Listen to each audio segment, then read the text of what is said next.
بسم الله الرحمن الرحيم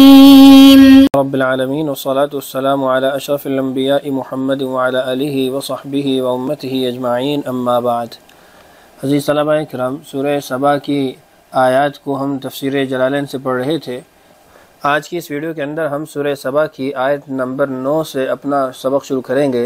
اللہ تعالیٰ ارشاد فرماتے ہیں: اعوذ باللہ من الشیطان الرجیم، بسم اللہ الرحمن الرحیم۔ افلم یروا، کیا ان لوگوں نے نظر نہیں ڈالی، الی ما بین ایدیہم، ان چیزوں پر جو ان کے آگے ہیں، وما خلفہم، اور جو ان کے پیچھے ہیں، من السماء والارض، مثلا آسمان اور زمین، ان نشأ نخسف، اگر ہم چاہیں تو دھنسا دیں، بہم الارض، ان کو زمین کے اندر، او نسقط علیہم، یا گرا دیں ان پر ہم، کسفا من السماء،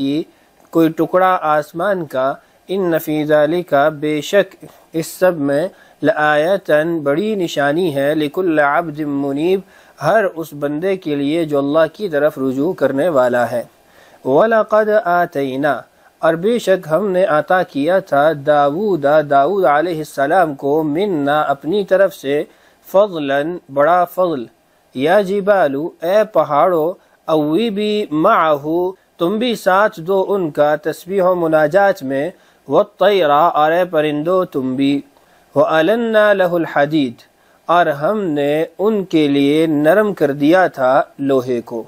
اَنِ اعْمَلْ سَابِغَاتٍ، اس ہدایت کے ساتھ کہ تیار کرو زریں، سابغات، پوری پوری، وقدر فی السرد، اور ٹھیک اندازے پر رکھو کڑیاں، وَعْمَلُوا صَالِحًا، اور نیک اعمال کرتے رہو، انی بما تعملون بصیر، بے شک میں تمہارے اعمال کو دیکھ رہا ہوں۔ آج کی اس ویڈیو کے اندر ان آیات کی بابت جو جلالین کی عبارت ہے اس کو پڑھتے ہیں۔ دیکھیے، افلم یروا، کیا وہ دیکھتے نہیں، یروا کا آگے ترجمہ کیا ینظروا، کیا وہ نظر نہیں ڈالتے، الی ما بین ایدیہم، ان چیزوں کی طرف جو ان کے آگے ہے، وما خلفہم، اور جو ان کے پیچھے ہے۔ صاحب جلالین فرماتے ہیں یہاں پر ما بین ایدیہم وما خلفہم کا مطلب یہ ہے ما فوقہم، یعنی ما بین ایدیہم کا مطلب ما فوقہم، جو ان کے اوپر ہے، اور وما خلفہم کا ترجمہ ہے وما تحتہم، جو تمہارے نیچے ہے۔ مطلب یہ ہے کہ آسمان اور زمین، من السماء والارض، آسمان اور زمین میں سے۔ اور کچھ علماء نے یہ بات لکھی ہے کہ ما بین ایدیہم یہ زمانے کے اعتبار سے ہے، اور یعنی آنے والا جو زمانہ مستقبل، وما خلفہم یہ ما قبل میں گزرا ہوا، یعنی ماضی جو گزر چکا ہے، جو پیچھے رہ چکا ہے، وہ مراد ہے۔ اور من السماء والارض یہ پھر بطور مثال کے ہو جائے گا، یعنی غور فکر کی دعوت دی جا رہی ہے۔ اچھا، بہرحال اگر ما فوقہم وما تحتہم یہ اس کا معنی کیا جائے اور من السماء والارض کو اس سے متعلق کیا جائے تو آگے پھر آیت کا معنی یہ ہوگا ان نشأ نخسف، اگر ہم چاہیں تو ہم دھنسا دیں، بہم ان کو، الارض زمین کے اندر، او نسقط یا ہم گرا دیں، علیہم ان پر، کسفن ٹکڑے، بسکون السین و فتحہا، یعنی کسفن اور کسفن دونوں طرح سے پڑھا جا سکتا ہے، یہ دونوں جمع ہوگی کسفتن کی، جو کہ عربی زبان میں قطعتن کو کہا جاتا ہے، یعنی ٹکڑا،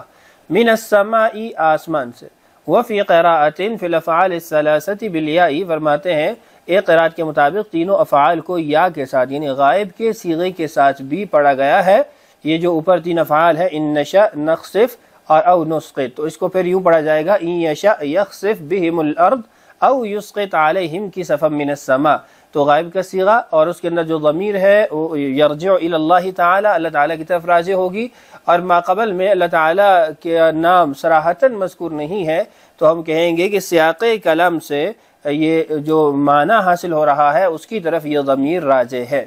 ان فی ذالک، بے شک اس سب میں، المرئی، یعنی جو دیکھنے میں آ رہا ہے، چاہے وہ آسمان ہے، زمین ہے، ما بین ایدیہم وما خلفہم، یا پھر آسمان سے ٹکڑے گرانے کی طاقت، اور زمین کے اندر جو اللہ تعالیٰ کی قدرت ہے، یہ ساری چیزیں لآیتاً بہت بڑی نشانی ہے۔ لآیتاً چونکہ نکرہ ہے تو اس لیے اس کے معنی کے اندر ایک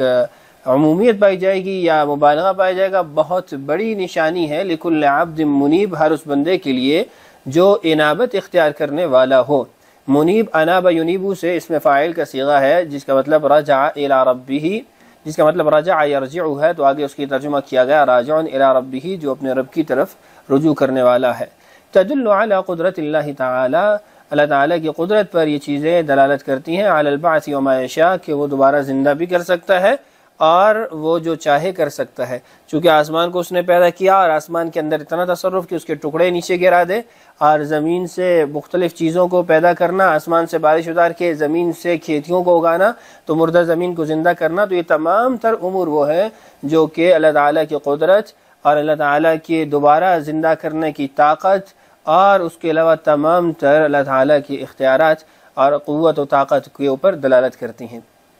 یہاں تک ہمارا پہلا مضمون تھا جو میں نے آپ سے کہا تھا کہ اللہ تعالیٰ کی وحدانیت، طاقت، قدرت، نیکوکاروں کا انجام، بدکاروں کا انجام، اس کا ذکر تھا۔ آگے ہمارا رکوع نمبر 2 شروع ہو رہا ہے، اور یہاں پر ایک دوسرا مضمون اس سورت کا شروع ہو رہا ہے۔ وہ میں نے آپ کو بتایا تھا کہ داؤد اور سلیمان علیہما الصلوات والتسلیمات کا تذکرہ ہے، اور پھر اس کے بعد قوم سبا کا تذکرہ ہے۔ تو دیکھیے وَلَقَدْ آتَيْنَا، اور یقیناً ہم نے دیا، بے شک ہم نے دیا۔ وَلَقَدْ یہ کلمہ جب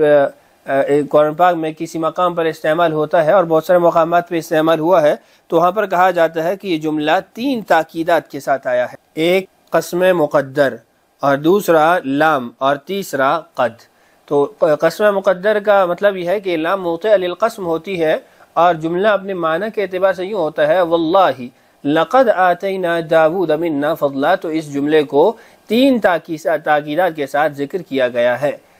وَلَقَدْ آتَيْنَا، اور یقین مانیے بے شک ہم نے عطا کر دیا تھا یا عطا کیا تھا داؤد علیہ السلام کو،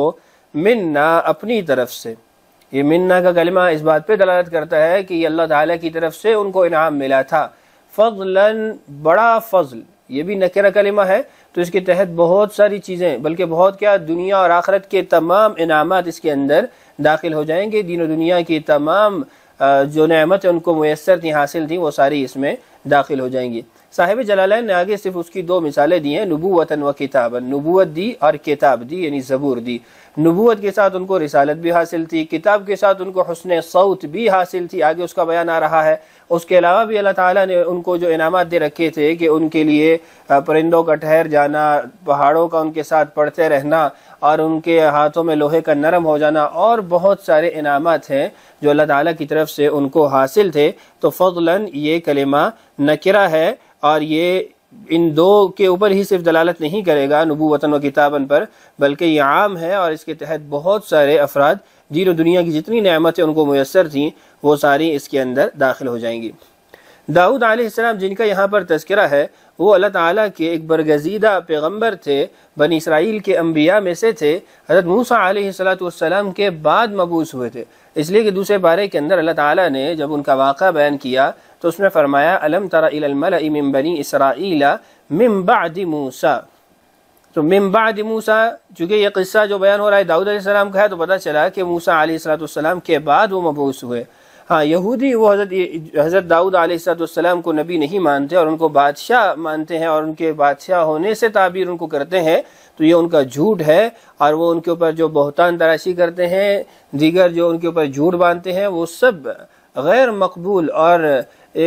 بہت زیادہ نامناسب باتیں اور حرکتیں ہیں۔ حضرت داؤد علیہ السلام اللہ کے برگزیدہ پیغمبر تھے، ان کو زبور کتاب عطا ہوئی تھی، اور دیگر انعامات بھی اللہ نے ان کو عطا کر رکھے تھے، اور قیامت والے دن قرآن پاک کی تلاوت بھی ان سے کروائی جائے گی ان کی حسن صوت کی وجہ سے۔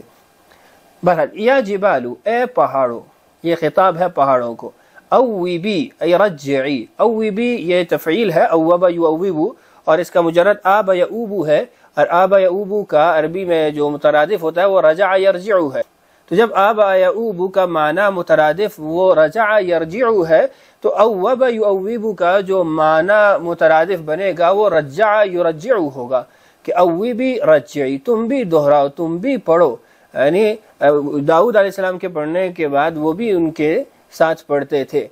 معہو ان کے ساتھ بالتسبیح، یعنی تم بھی تسبیح کو دہراؤ۔ تسبیح کے علاوہ جو وہ زبور پڑھتے تھے وہ بھی اس میں داخل ہوگی، مناجات بھی اس میں داخل ہوں گی، والطیرہ اور پرندے بھی۔ الطیرہ اس کے اوپر فتحہ کیوں ہے؟ فرماتا ہے بالنصب، نصب اس لیے ہے عطفا علی محل الجبال، اس کا عطف ہو رہا ہے جبال کے محل پر، اور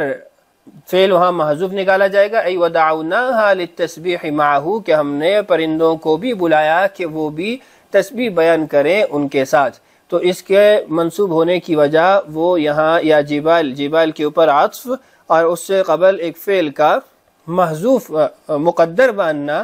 دعونا کو، تب یہ منصوب قرار پائے گا۔ والطیرہ، اور پرندوں کو بھی دعوت دی کہ وہ بھی ان کے ساتھ تسبیح بیان کریں۔ یا جبال اوبی معہ والطیرہ، تو یا جبال یہاں پر ضمہ ہے اور الطیرہ یہاں پر فتحہ ہے۔ وجہ آپ کو بتا دی کہ یہ یا جبال نکرہ ہے، منادہ ظاہراً واقع ہوگا تو اس پر ضمہ آ گئی، الطیرہ یہ بھی منادہ ہے لیکن اس کا جو عطف ہوا ہے وہ جبال کے محل پر ہوا ہے، اور محل کے اندر دعونا کا کلمہ پایا جا رہا ہے، جس کی وجہ سے یہاں یہ مفعول واقع ہو جائے گا۔ وَأَلَنَّا لَهُ الْحَدِيدَ، اور ہم نے ان کے لیے لوہے کو نرم کر دیا تھا۔ یہ ان کے لیے لوہے کا نرم ہونا کس کیفیت میں تھا؟ تو اس میں مفسرین کی دو آراء ہیں۔ ایک رائے یہ ہے کہ اللہ تعالیٰ نے ان کو وہ اسباب عطا کر رکھے تھے جن سے لوہا نرم ہو جاتا ہے، یہ بھی اللہ تعالیٰ کا فضل ہے کہ اس زمانے کے اندر ان اسباب کا میسر ہونا۔ اور دوسرا جو راجح قول ہے یا زیادہ اعلیٰ قول ہے وہ یہ ہے کہ اللہ تعالیٰ نے ان کے ہاتھوں کے اندر ایسی طاقت رکھ دی تھی کہ وہ لوہے کو جیسے چاہتے موڑ لیتے تھے، جو اس سے چاہتے بنا لیتے تھے۔ فَكَانَ فِي يَدِهِ كَالْعَجِينِ، اسی کو صاحب جلالین نے بھی ذکر کیا، وہ ان کے ہاتھ میں ایسے تھا جیسے ایک عام آدمی کے ہاتھوں میں گوندا ہوا آٹا ہوتا ہے کہ وہ اس سے جیسے مرضی موڑ لے۔ تو حضرت داؤد علیہ السلام کے ہاتھوں میں اللہ نے طاقت رکھی تھی کہ اس سے وہ لوہے کو جیسے چاہتے موڑ لیتے تھے۔ وَقُلْنَا، اور ہم نے ان سے کہا، أَنِ اعْمَلْ، کہ تم بناؤ، مِنْهُ، اس سے، من الحدید، لوہے سے، سابغات، ٹھیک ٹھیک زرعیں، یا پھر مکمل زرعیں، دروعاً کواملہ، دروعاً درعن کی جمع ہے، یعنی کامل اور مکمل جو زریں ہیں وہ بناؤ۔ صاحب جلالین نے یہاں پر دروعاً کا کلمہ جو ذکر کیا ہے یہ اس بات کی طرف اشارہ ہے کہ سابغات یہ صفت ہے اور اس کا موصوف محذوف ہے، اور موصوف ہے دروعاً، ان اعمل دروعاً سابغات، کہ مکمل ٹھیک ٹھیک جو زریں ہے وہ بناؤ۔ یجرھا، کوامل کی آگے تفسیر کر رہے ہیں، یجرھا لابسھا علی الارض، کہ اس کا پہننے والا اس کو زمین پر گھسیٹ رہا ہو۔ یہ صاحب جلالین نے اس کی کوامل کی تعریف کی ہے، جبکہ اس میں یہ محل نظر ہے، چونکہ جب وہ زمین پر گھسٹ رہی ہوگی تو لڑنے والے کے لیے تو پریشانی کا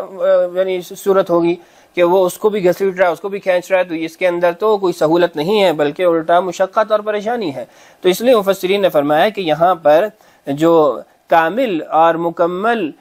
زریں بنانے کا حکم ہے، اس سے مطلب یہ ہے کہ ایسی زریں بناؤ کہ وہ پہننے والے کو دشمن کی تکلیف سے بچا سکیں، دوسرے کی تکلیف سے بچا سکیں، کہ وہ ایسے تناسب سے کڑیاں ہو اور ایسے تناسب سے لوہا ہو اور ایسے مقامات پر ہو جہاں پر اذیت انسان کو پہنچ سکتی ہو اور وہ اس کو بچا لے۔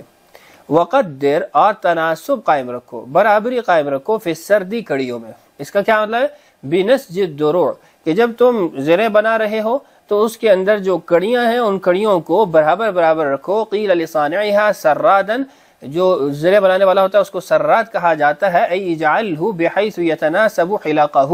مطلب یہ ہے کہ ایسے اس کو بناؤ، ایسے اس کی کڑیاں رکھو کہ ہر کڑی آپس میں مناسبت رکھتی ہو، چھوٹی کڑی ہے تو اس کے ساتھ چھوٹی ہو، جہاں بڑی کڑی رکھنی ہے وہاں بڑی کڑی رکھنا، اور جہاں خالی چھوڑنی جگہ وہاں خالی چھوڑنا، جہاں کڑی، ایسے مکمل طور پر اس کو تناسب کے ساتھ بناؤ۔ وَعْمَلُوا، اور کرو، ای آل داود معه، اے آل داود اس کے ساتھ ساتھ، صالحا نیک اعمال، عملا صالحا نیک اعمال۔ اعملوا، یہاں پر آپ دیکھیں یہ جمع کا صیغہ ہے، ما قبل کے اندر جو صیغے تھے وہ مفرد کے تھے، اعمل، قدر، اب یہ مفرد کے صیغے ہیں، اور آگے جہاں عمل کی بات آئی ہے وہاں پر جمع کا صیغہ ہے۔ اس کی وجہ یہ ہے کہ پہلے والے جو اعمال تھے وہ صرف اللہ تعالیٰ کی طرف سے داؤد علیہ السلام کو حاصل تھے، کڑیوں کا بنانا، زروں کا بنانا اور اس کے اندر تناسب قائم کرنا، یہ سارے وہ اعمال تھے جو حضرت داؤد علیہ السلام سے متعلق تھے، تو مفرد کا صیغہ تھا۔ آگے عمل، اس میں داؤد علیہ السلام کے ساتھ باقی سارے لوگ بھی شریک ہیں، ان کے آل اولاد بھی شریک ہے، تو اس لیے سب کو خطاب کیا گیا کہ تم سب نیک اعمال کرو۔ انی، بے شک میں، بما تعملون جو کچھ تم کرتے ہو بصیر اس سے دیکھنے والا ہوں، اس سے باخبر ہوں، فاجازیکم بھی تو میں تمہیں اس پر بدلہ دوں گا۔ بما تعملون یہ جار مجرور متعلق ہوگا کلمہ بصیر کے ساتھ، اور پھر بصیر یہ خبر واقع ہوگی انا کی۔ تو یہ حضرت داؤد علیہ السلام کا تذکرہ تھا جس کو آج کی اس ویڈیو کے اندر ہم نے پڑھا ہے۔ انشاءاللہ آگے سلیمان علیہ السلام کا تذکرہ شروع ہو رہا ہے، اگلی ویڈیو میں ہم اس کو پڑھیں گے۔ اللہ تعالی ہم سب کو قرآن پاک سے سچی محبت شغف نصیب فرمائے، اللہ تعالی ہم سب کا حامی و ناصر ہو۔ السلام علیکم ورحمۃ اللہ وبرکاتہ۔